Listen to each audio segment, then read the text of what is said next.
Ben ritrovati!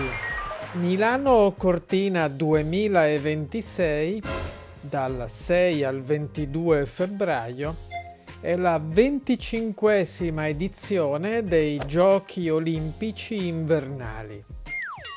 Vi partecipano 2.900 atleti in 16 discipline per 116 gare e di questi atleti 195 sono italiani.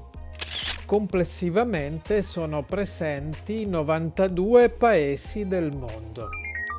È un'edizione diffusa su un'area complessiva di 22.000 km² in 3 regioni, Lombardia, Trentino e Veneto, in 40 siti e oltre 15 sedi di gare.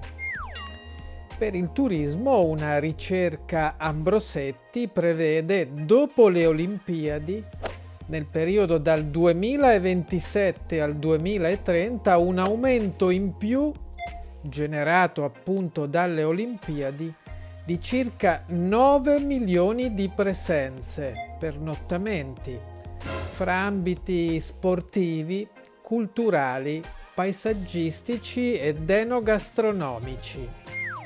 In soli 10 anni il turismo italiano nelle zone di montagna ha registrato un aumento degli arrivi di oltre il 300%, anche in concorrenza estiva con quello balneare.